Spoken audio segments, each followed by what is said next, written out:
Pendidikan terdiri dari komponen-komponen esensial seperti input, proses, output, environmental, dan outcomes yang bekerja secara harmonis untuk mencapai tujuan pendidikan. Sistem input dalam pendidikan mencakup bahan mentah, peralatan, dan lingkungan. Bahan mentah diproses menjadi lulusan dengan input dasar pendidikan, tujuan pokok pendidikan, dan peran peserta didik. 1. Dasar pendidikan. Ini adalah hubungan timbal balik antara peserta didik dan pendidik yang melibatkan berbagai unsur didasarkan pada nilai-nilai tertentu. 2. Tujuan pokok pendidikan. Fokus utama dari semua kegiatan pendidikan adalah mencapai dan mengarahkan pada tujuan pendidikan yang mencakup unsur jasmani, rohani, aspek individu, sosial, kognitif, afektif, psikomotor, dan interaksi sosial. 3. Peserta didik. Mereka adalah subjek pendidikan yang ingin mandiri, mengembangkan diri, dan diakui keberadaannya. Mereka memiliki berbagai karakteristik, termasuk kemampuan fisik dan psikis, pertumbuhan dalam masyarakat, kebutuhan akan bimbingan, dan potensi untuk mandiri di masa depan. Sistem pendidikan merupakan kegiatan mobilisasi segenap komponen yang dilakukan oleh pendidik yang mengarah pada tujuan pendidikan.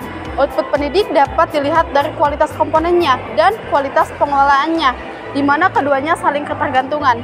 Komponen yang saling ketergantungan dalam proses pendidikan yaitu tenaga pendidik dan tenaga kependidikan. Tenaga pendidik adalah orang yang bertanggung jawab melaksanakan proses pendidikan mulai dari mengarahkan sampai pembimbingan. Dan yang kedua ada bahan ajar, merupakan materi atau kurikulum yang disusun secara sistematik untuk mencapai tujuan. Seperti kurikulum pendidikan harus sesuai dengan perkembangan peserta didik, muatan daripada kurikulum hendaknya mencakup materi, anak sebagai peserta didik harus didorong untuk belajar, dan yang terakhir ada materi pembelajaran haruslah mengikuti perkembangan minat, keinginan sesuai dengan taraf perkembangan peserta didik. C. Sarana dan prasarana. Prasarana pendidikan merupakan gabungan berbagai macam peralatan yang secara tidak langsung digunakan untuk mendukung di dalam proses pendidikan. Sarana pendidikan merupakan segala peralatan yang digunakan untuk mendukung langsung proses pendidikan. Kemudian ada administrasi, adalah proses dan pengelolaan sumber daya, pemanfaatannya, dan pertanggungjawaban penggunaan dana pendidikan pada suatu lembaga pendidikan. Yang kelima ada anggaran pendidikan. Anggaran pendidikan merupakan biaya-biaya yang telah dipersiapkan melalui perencanaan terperinci.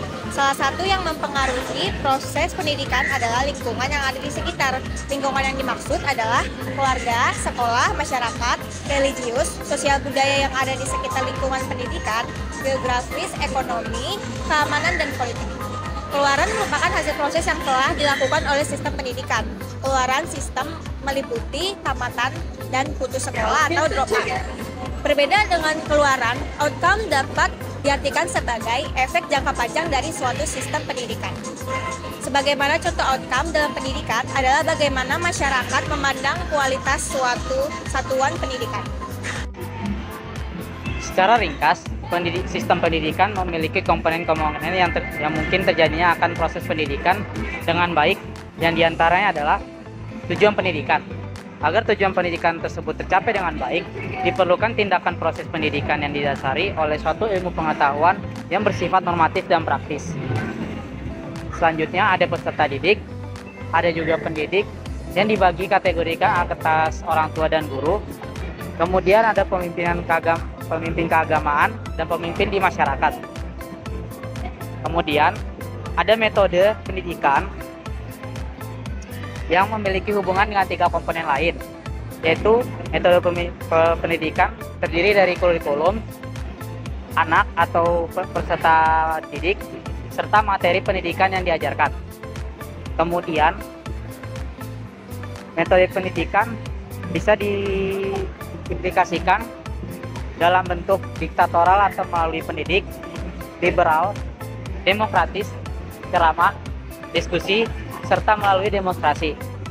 Kemudian ada lingkungan pendidikan yang membantu peserta didik untuk memengaruhi mereka, seperti dari lingkungan keluarga, sekolah, dan masyarakat.